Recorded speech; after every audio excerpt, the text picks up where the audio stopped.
That, ladies and gentlemen, was or is Federico Albanese.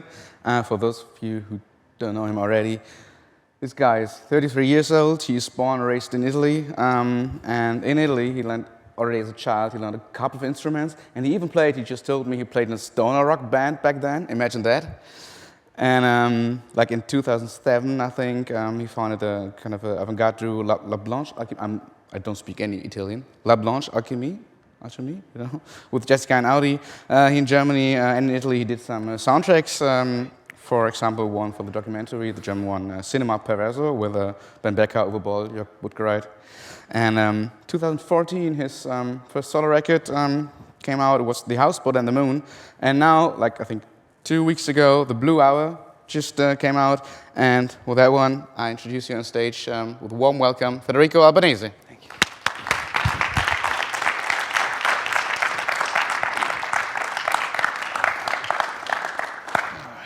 Thanks for being here, Federico. Thank you. Thanks for inviting. Most important questions what came to my mind first. Yeah. You were born and raised in Italy, in Milano. Why the hell moved to Berlin? That's a good question. What's the answer?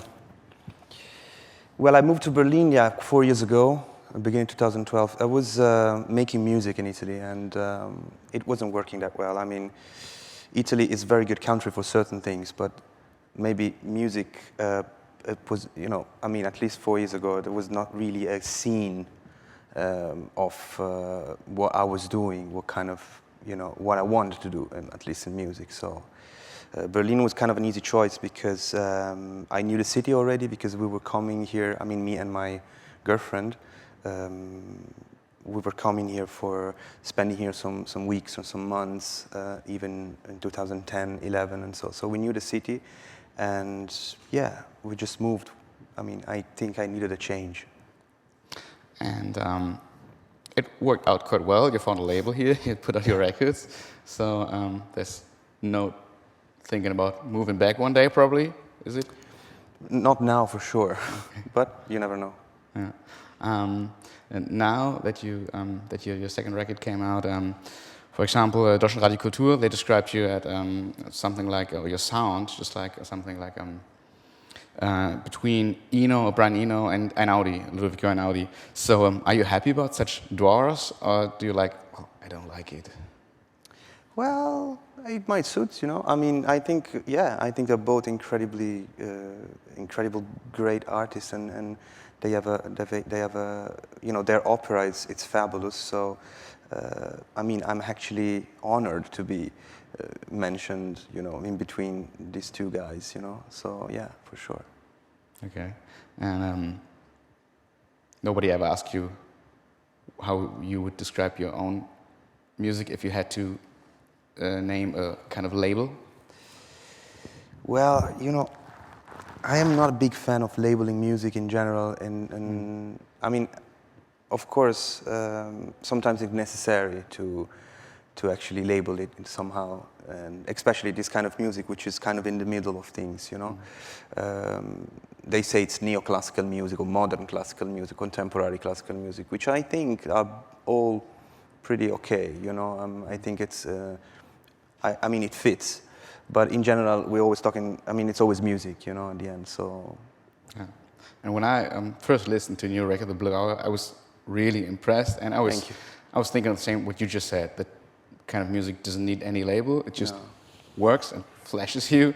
So having that in mind, and that you do soundtracks as well, all the time, listen to the record, I'm thinking about a movie, not a certain one, but it sounds like some movie. Did you have, while recording it, the same thing in mind? And if so, do you have, or what would the plot of The Blue Hour be if it would be soundtrack of a movie? Well, it is. I mean, it is kind of like, it has somehow I mean, my way of making music is quite connected with images in general,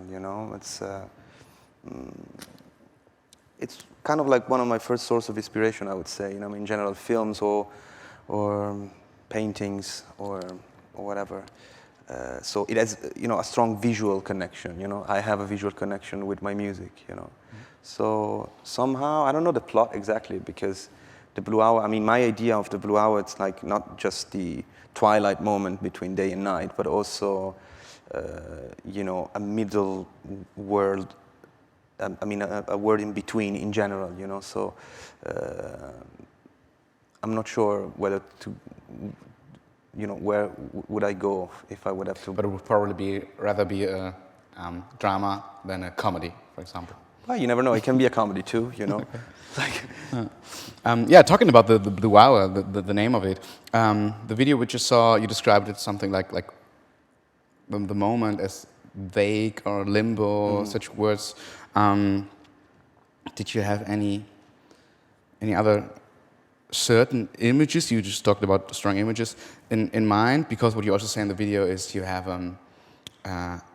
it is the blue hour to you is connected with moments from the past or even from your own past. yeah, sure. So did you have certain images in mind while playing one song, thinking about that time when you were a child, for example? Well, yeah, not really. I mean, I was more thinking on doing a record that was sort of explaining a transitional state in general.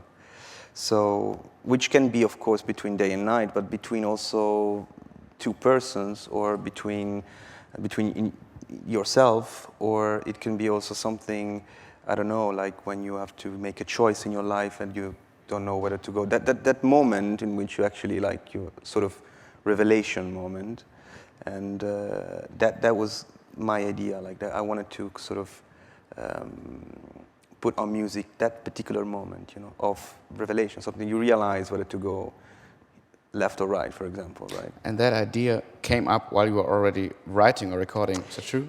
Yeah, somehow yes, but I had the concept before because, you know, somehow I think that I was feeling myself in that transitional state in general, you know.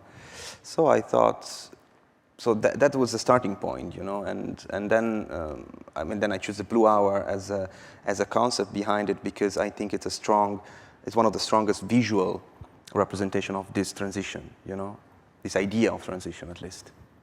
And it's also, I just asked you about it backstage. You also said about the record that it's kind of a Berlin record because Yeah, you did true, it here. yeah, sure. What part or what things about Berlin do we find in your music, or do you find in your music? Well, one is actually very clear because, I mean, we have very extended blue hours in Berlin, actually, you know, especially in the summer. There's the sun, I mean, the light is still there until 11 in the evening or something like that. So you have this extended moment where the sun is not there anymore and the lights of the city are still, I mean, it was already switched on, but there's still lights. It's kind of a, you know, unclear. It's not day, it's not night, like I said. But I think one has to distinguish, talking about the Blue Hour, between the Blue Hour within a city or at the landside in the country. So would the record sound different if you recorded it like in somewhere in Brandenburg? Yeah, probably, yes. Okay. I think so. Yeah. But I was here and, I mean, the city inspires me very much every day and inspired me a lot during the process of the compositions. The record is I just said that, to me, it's a very moving record. Thank you. It really touches you, and I really like it. With you listening to those songs and sounds like for months and probably years, what's your kind of main feeling you get or you think about your record? Is it like the Blue Hour? Is it more like an end or a beginning? Is it like more fear or like optimism? Well, I think, I mean, I don't want to, you know, I don't want to trigger specific emotion on people, you know? It's not my purpose, like, say, okay, I'm gonna make an happy record or a sad record or a dark record or a bright one. I'm just making music, and then I think it's the magic of music. It's also that can trigger different emotion on different people. So, for example, for me, a piece that could, you know, lead towards a happy or a positive feeling, for you might be the opposite. So for you, you know, you could, for example, remember something of your past that might make you cry or something like that, you know. But it's really like wide, I think. I mean, that was my idea, you know. And that's why also, I think this idea is also connected with this in between word, in this limbo of shady things, you know, because it's not clear whether it's dark or bright, you know. This limbo I just read on Wikipedia, to be honest. The blue hour. I was thinking about the blue hour as a short moment. You just said more or less the same. It's a couple of minutes. And I read it could last up to 2 hours at the North and South Poles. Yeah. The blue hour. Yeah. So, but that won't be fun or special anymore, would it be? I don't know. I don't think so. Yeah. Okay. Yeah. But you don't have any plans for your, well, let me put it this way. Your first record, The Houseboat and the Moon, Yeah. was all about like night topics, more or less. Yeah. And now you have The Blue Hour, but you're not planning on your next record doing something about like daybreak, sunrise, something. I don't know. Maybe I don't know. Yeah. Yeah. How do those two records? What's the main difference to you about them? Because when I listened to both of it, to me, like The Houseboat and the Moon, it was a little bit more like electronic. In some songs, like for example, The Queen and Wonder, to me was the most electronic song on both records. Different. I mean, you know, the blue. It's totally different approach because on The Houseboat and the Moon, I had already the pieces somehow together, and then at a certain point there was a chance on to release them. So for me, the work was more to put them together on the same roof, and to decide, you know, to give them a concept basically. You know, so I created that afterwards.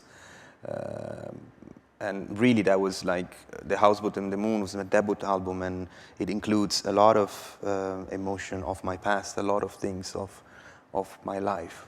I really put them together. And The Blue Hour is different because I wanted to start with the concept and explain a certain thing, you know, and work on that mostly, you know, without. So it's kind of a different approach. One is more a collection, sort of songs that I wrote in 7 years. And The Blue Hour is more, you know, a precise, defined album, you know. And since you don't have any lyrics on your record, that's what classic about it, for example. One has to ask about the titles because the songs have titles, and there's, for example, there's one title called Migrants. Yeah. So for that title, for example, did the recent news, did they inspire you to that one, or doesn't have anything to do with what happened last year? It happens later, but I mean, Migrants, the piece is inspired by a series of painting of a friend of mine, Italian painter called Stefano Bosis. He did a series of painting about migration and about migrants, painting them, portraits them, and I loved it so much. We are very close friends, so we talk a lot about art and about music in general. So, and that there was one painting specifically that really inspired me, and I made a piece to sort of like, and I dedicate a piece to that painting. And on one hand, on the other hand, you know, somehow I feel like a migrant myself because anyway, I come from Italy, and I moved here. It's not the same as, of course, the Fruchtlinge and so on, but and my family too. My father comes from the south of Italy, and he moved, you know, with the whole family to the north, which was a big step back in the 50s, and so I somehow feel a bit like a migrant too. Okay, yeah. And another song is called Celine. So if it's not a too personal question, who is Celine? Celine, it's. It's it's a novelist from the past century, and okay, so not a personal, like ex-girlfriend or something. No, you wrote a song about her. No. Okay, good, thank you. What I just said, introducing you, what you just told me backstage. What one cannot imagine, listen to your new records, is you played in a stoner rock band, for example. Yeah. So you was back in Italy. You were into rock music, you're at the Metal Hammer and stuff like that, you just told me. I did, yes. Yeah. So how did you find your way into what you do now? How did you find this new approach of music? Well, it's a difficult question. I think I needed some quietness in my life at a certain point. I mean, I really did play loud music from 13 until 22 years old, very loud music. But at the same time, I was listening a lot to what was called back then New Age music, you know. So there was these two things in my life, and at a certain point, one prevailed to the other one. So I went back to the piano because I studied piano until 12, and then I moved to other instruments, and then somehow I got back to the piano when I was 22, 23, and there, I just loved it so much, and I kept, I realized that I wanted to do something with it. And you started listening to a lot of German musicians, you just told me, like Rodelius, all those musicians. Yeah. How did they, how old were you when you started listening to them? Well, I told you I was buying this, I told you before in the backstage, when I was 13, 14, I was buying this newspaper, this magazine, which is called New Age, which was kind of a loser thing back then. It was not really cool, so I was keeping it secret. But there I discovered, there was a CD, a cassette first, and then a CD included, and there was a lot of stuff, like weird stuff from including Brian Eno, Rodelius, Moebius, so like stuff from Germany back in the 80s or stuff. Really beautiful music, but I wasn't really able to understanding that much back then. I liked it, but I was then going and rehearsing and play punk rock, so it was kind of, I didn't know really what I was, but then I sort of understand them. And how did you find your way into composing music for films? Was it that people started asking you, well, we have a film here and we would love to have your music in it? Or was it the other way around? You love films and started trying to write music for films? Well, I think it's kind of a combination of the both, because I do love films. It's really, who doesn't? And of course, somehow I write songs that fits in films too. So it's, it's the combination of the two things, and it's really nice. I haven't done so many films. But I would love to do more. Yeah. Is there any filmmaker you really love to work with one day? Oh gosh, yeah, there are many. We can start now and end tomorrow probably. But I recently just saw a film of this Greek guy, Jan Timos, Lobster. I really liked it so much. I would love to work with him. Okay. And we just outside we talked about this Berlin film Victoria. Yeah. Could you have imagined writing the music for that one as well? It has good music in it, though. Yeah, it's amazing.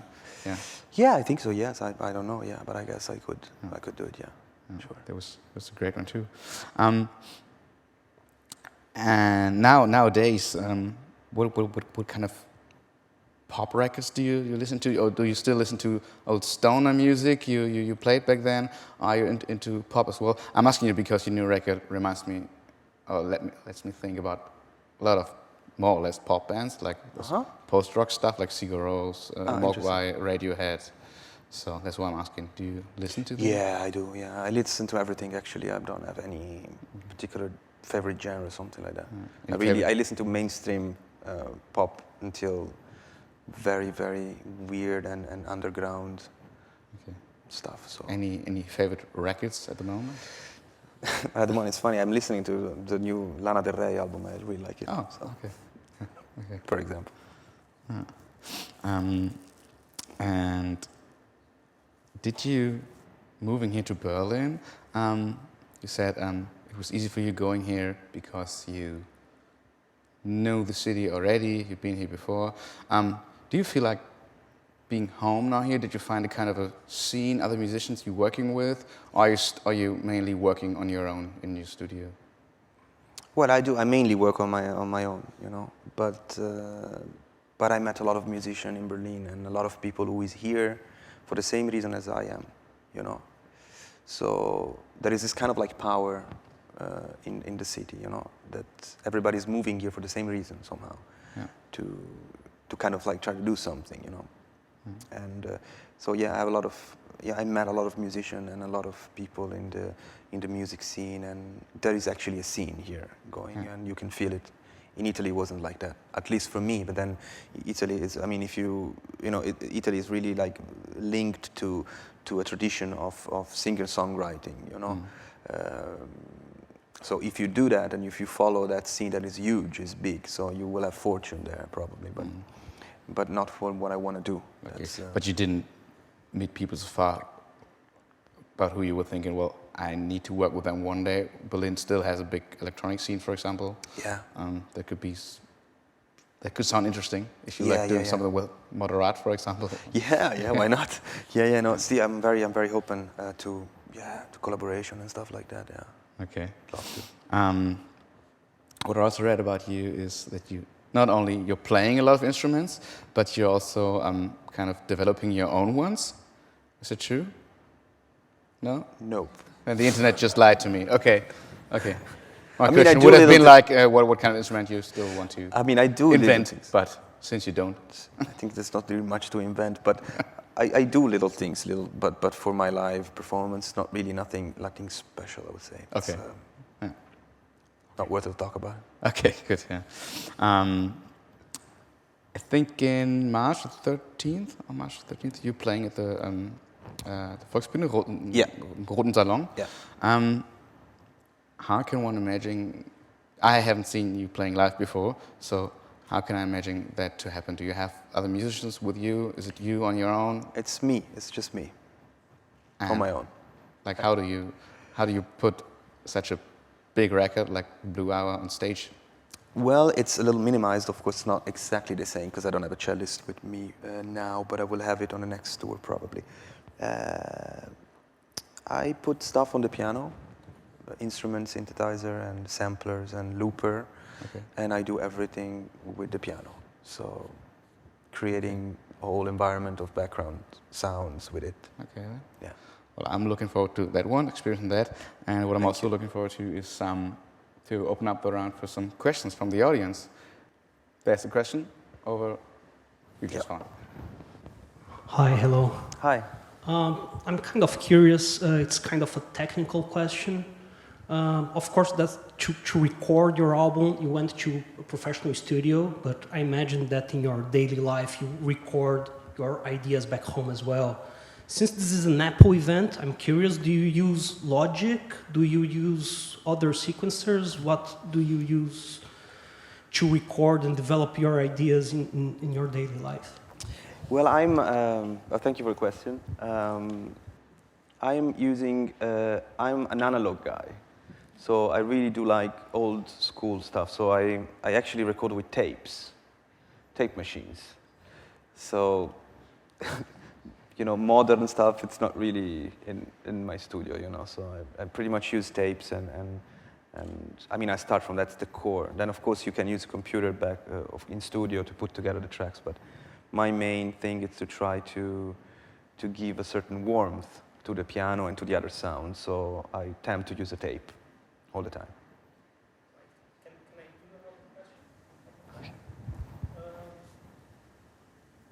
another question? You say in the video as well that you try to get that analog sound, but the final song is actually delivered in a digital medium. For example, if I buy your music today on Apple Store, that's digital.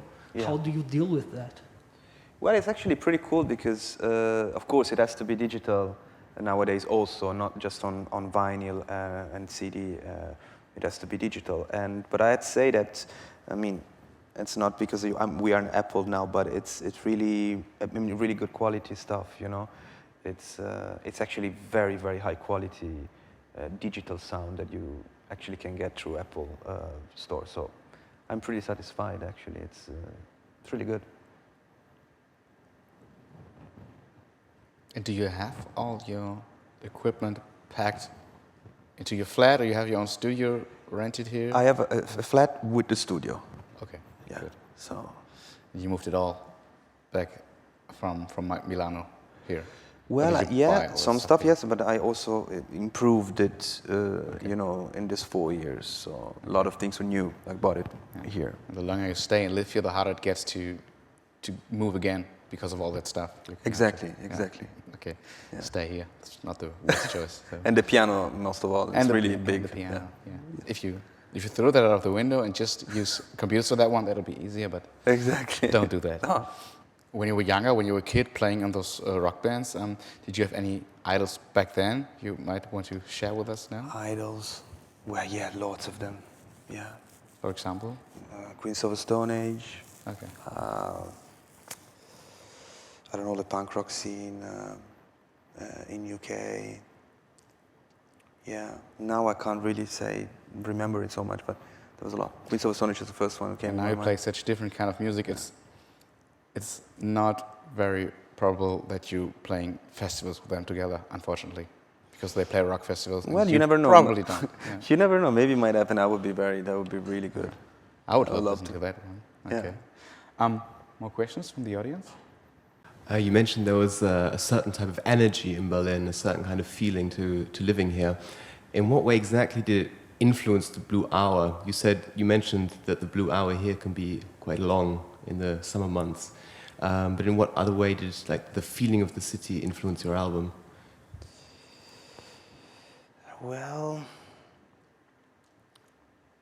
I was here. I mean, I was here all the time, and I really spent lots of time in Berlin while I was writing the record. I wasn't going away. I wasn't traveling. I wasn't touring. So I was really here, and so everything was influencing me all the time. Like, whether walking on the street or whatever, meeting someone, or so I think I can't really explain this sort of energy I was talking about, because it's really like sort of somehow it's a sudden energy. It's hidden, throughout the city. But I can tell that there was an energy, and I felt it, and it helped me writing this record. So yeah, on one hand, as I told before, it's sort of partly a concept album about this Berlin, about the city. Yeah. More questions? There's another one.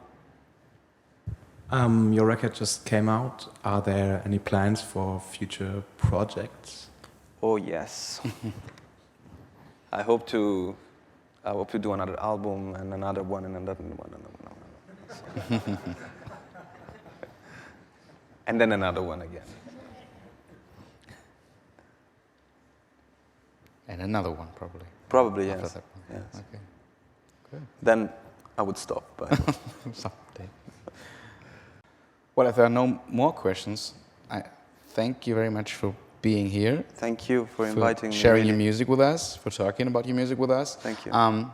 Federico Albanese, The Blue Hour, listen to it and buy it. Thank you very much. Thank you.